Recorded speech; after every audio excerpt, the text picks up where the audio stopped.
Hi, and welcome. You're listening to the X22 Report. My name is Dave, and this is episode 1176B, and today's date is January 12th, 2017, and the title of the episode is UN Warns of Imminent Danger and Escalation in the Middle East. Let's get into the economic collapse, political and geopolitical news. Now, it looks like the Senate has taken its first steps in repealing Obamacare. There was a vote early today, and the vote went 51 to 48, and they're preparing to dismantle Obamacare. And they have instructed key committees to draft legislation to repeal the Affordable Care Act. And we can see right now they're on their way. Now, we understand Trump was pushing for this. Other Republican leaders were saying that, well, there's no replacement. But we can see right now, Trump did promise that he was going to repeal Obamacare right away. And as of so far, he is keeping that promise. Now, again, he is not in the White House just yet. We don't know if he's for the people or not for the people. But we can see that whatever he's saying, he's doing. But still, we have to hold judgment until he gets into office, because we see a lot of strange things. He's appointing many different individuals, and a lot of people saying, well, that's Goldman Sachs. This person wants war with Russia. And, a lot of it looks like maybe he won't be working for the people. Maybe he'll be working for the deep state. But at this point, it looks like he's in a battle with the deep state. But we'll have to see how it goes. But what we've been seeing is that the deep state has been attacking him. And we see right now that Trump, blasted CNN, blasted BuzzFeed, called them out, wouldn't let Jim Acosta have any questions during the press conference, kept on saying it's fake news, sit down. And we can see right now that all of this is coming to a head right now.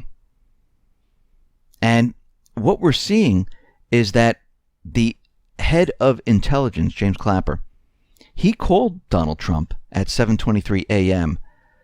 and he apologized and denounced the false and fictitious report containing numerous unverified allegations about Trump and Russia. So what we're seeing right now is the intelligence agencies, well, they've been caught. They realize what is happening, and Clapper is apologizing to Trump. Now, of course, the corporate media is spinning it a completely different way, but we can see right now this whole entire hoax is just that, a hoax. It was created in this 4chan type of forum where people were joking around, and it was sold to other individuals which passed it along. Even the New York Times conceded in Wednesday night's story that parts of the story remain out of reach. Most critically, the basic question of how much, if anything, in the dossier is even true. Now, the 35-page dossier, we're looking at it, it's a hoax.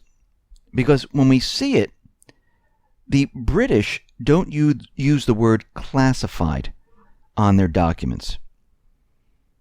The United States does. The United States uses confidential. And we look at the different levels of the U.S. government. We have top secret, secret, and confidential. In the UK, they designate their security classifications top secret, secret, official. And guess what? They didn't mark it as official.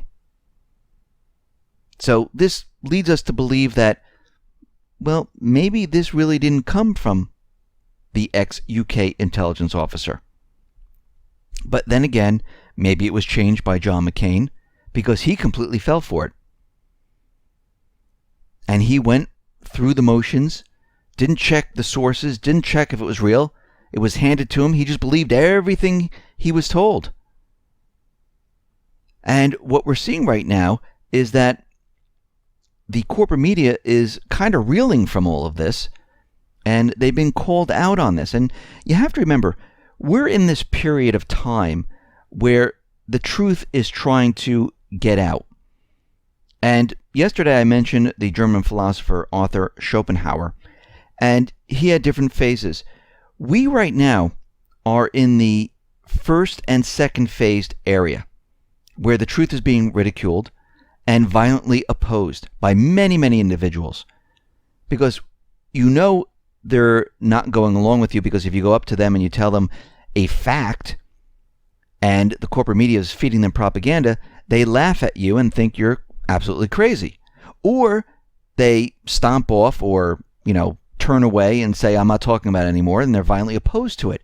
So we're in that area right now between those areas, and it will take us some time before we get over those hurdles. But truth is coming out now.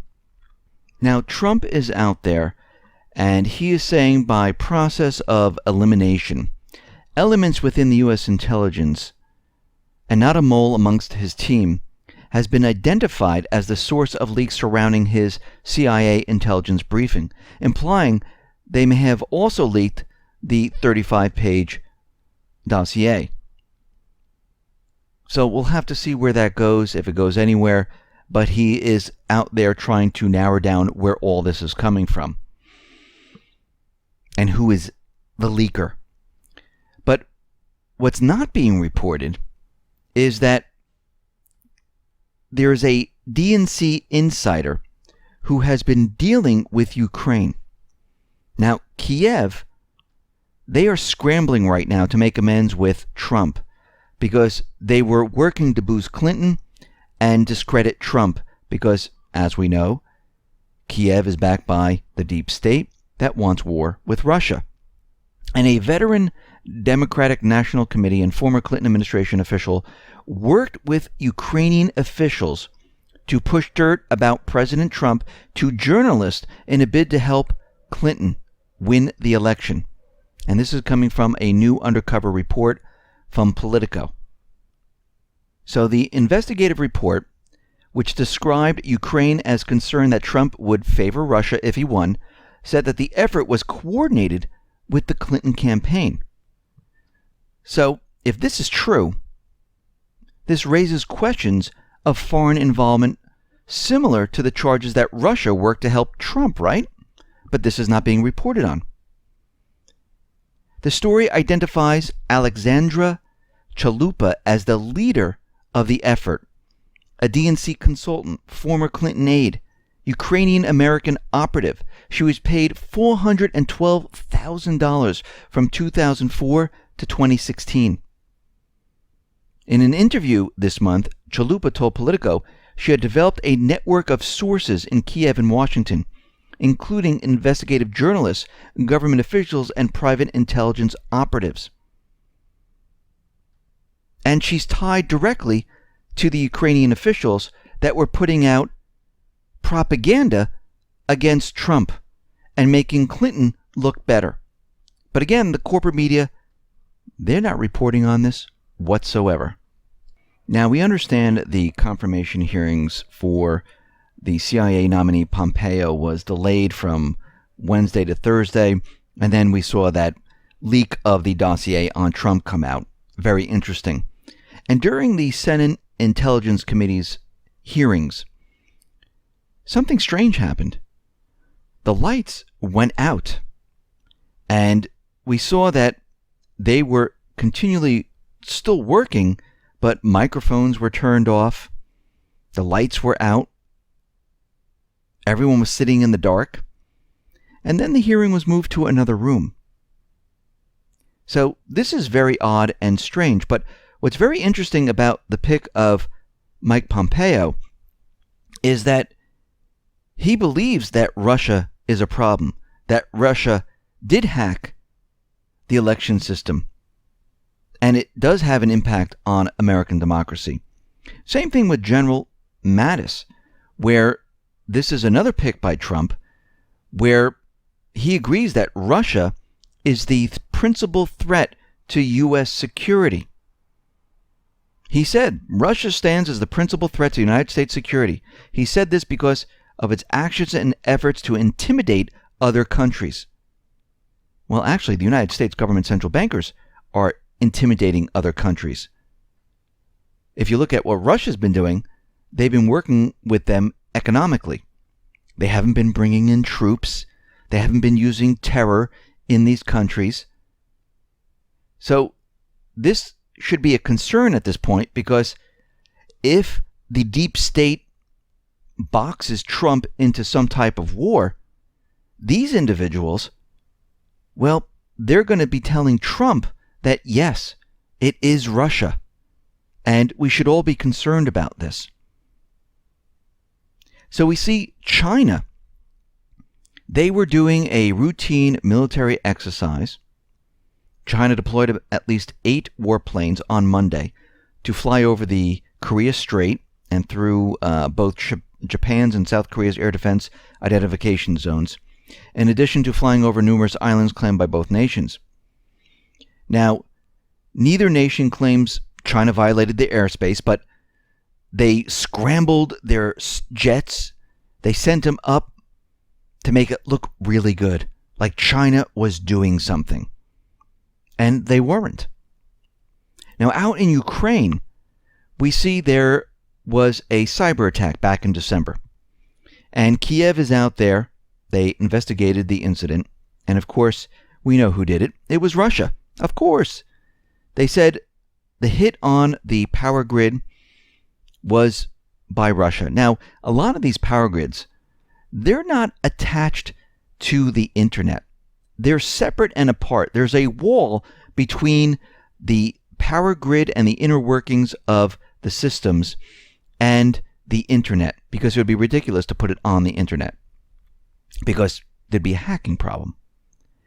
The only way to really get into these systems is physically.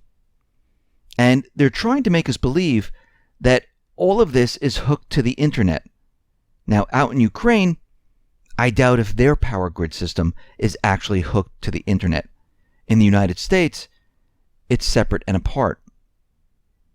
But what we're seeing here is that Poroshenko is saying that these hackers who hacked back in 2015 and 2016, well, it's part of Russia. And he's saying that Russia is waging a cyber war against his country.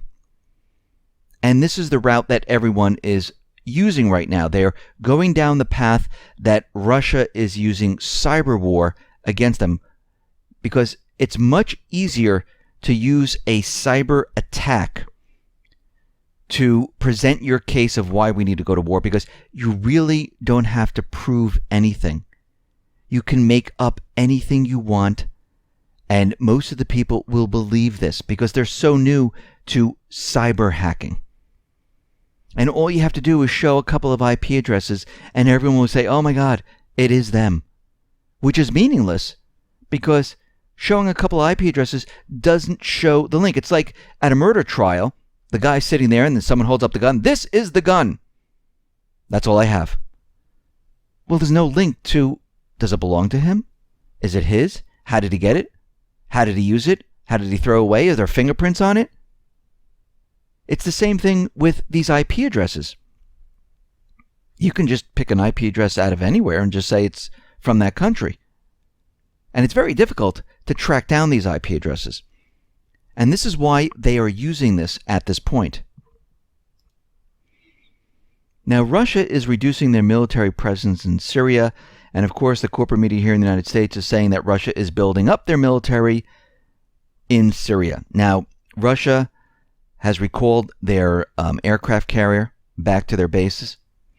And we see there's a rotation of the Su-25 aircraft to airbase in Syria. This is a planned troop rotation that was already scheduled. And of course, the corporate media is out there trying to convince everyone that they're bringing in more hardware. Well, they created peace and they believe the peace will hold. They know they have the upper hand against the terrorist groups. They know the United States right now doesn't look like they might try anything. There's a new administration coming in, so Russia's pulling back from this area at this point to show that, listen, we want peace in this area. Now, the U.S., they've decided to impose sanctions on the Syrian army, the Navy, the Air Force, the Republican Guard, everyone that you can possibly think of. Why would they do this at this point? Because they're not finished with Syria. They're never going to give up on their goal. The deep state wants Syria. They want Iran. They want the Middle East domination to prop up their system. And, of course, they're using the excuse that Assad's using chemical weapons once again. This is what this is all based around. Now, the UN is out there, and they're warning of imminent danger of escalation in Syria. They're saying regime forces have launched an offensive to retake water sources near Damascus, and they're saying they are preparing for this major offensive in Syria, where troops are building up all of a sudden. Well, if this is the case, it means the deep state has reorganized, brought in many more paid mercenaries, and they're going to try to make another push. And remember, Obama relaxed the requirements for these terrorist groups to have man pads, which means they can receive them right now, which means they can shoot down a Russian jet, a Syrian jet, which might spark World War III. And we see that Russia is out there saying that there are man pads being distributed among the terrorist groups right now. And if this is true and they fall into the hands of the terrorists because of Obama's decision, this is going to be a major problem. So we can see that something is building again in this area. And what's very interesting about all of this is that Russia now is deploying the S-400 missile system near Moscow on combat duty. Now, they put their surface-to-air missile equipment, the brand new S-400, around the Moscow suburbs on combat alert. And this system is guarding energy facilities, the armed forces troops and transport communications, and they're worried that there's going to be some type of an attack on these, which is very interesting. Why would they be worried about this at this point? Do they know something? Have they been hearing intelligence that something is coming down the pike and they're worried about an attack on their infrastructure, on the communications area, their energy facilities? And the thing is, we know the neocons, the deep state, they want war started. Look what they have done up until this point. Does this mean that they're going to push this to the next level? Now, if the United States just goes full out and attacks Russia, that would be ridiculous. Can they use terrorists?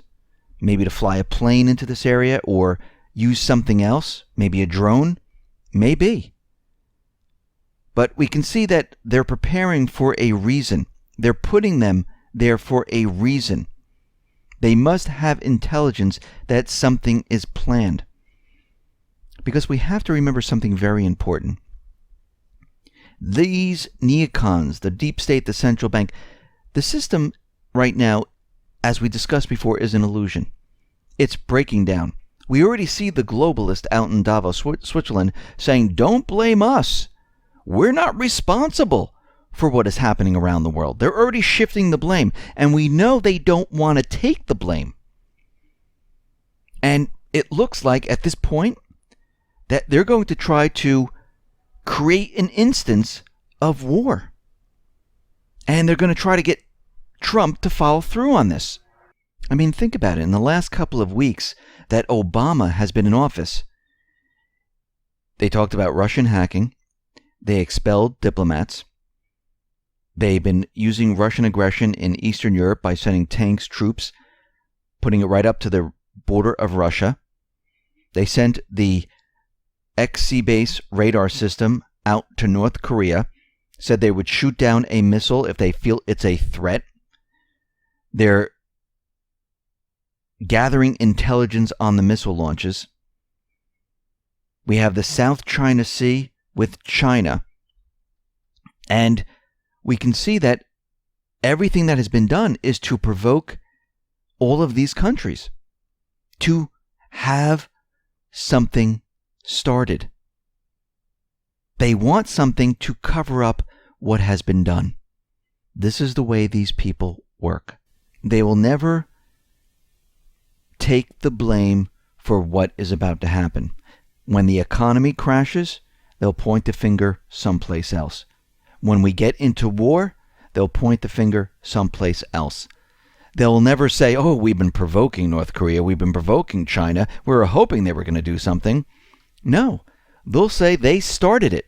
This is why we've been tracking everything, so we are not fooled by fake news. And if you notice, the corporate media doesn't like the term fake news anymore because they've been caught using fake news, so they don't like that anymore. But we've been watching this and tracking it to show this is how it is done throughout time, leading up to that point when war starts, leading up to that point when the economy comes down. Because we've been looking at all the indicators, we've been looking at all the hard evidence, and we can see what is happening. And these things don't happen overnight. They have to prepare the propaganda. They have to stretch it over time, brainwash the people over time to believe. And this is what they've been doing since many, many years ago. But it accelerated in 2008. And they're ready for the end phase here, where they're ready to bring down the economy and start war. Listen, everyone, thanks a lot for listening. Be well, be safe, and especially be prepared. Thanks a lot.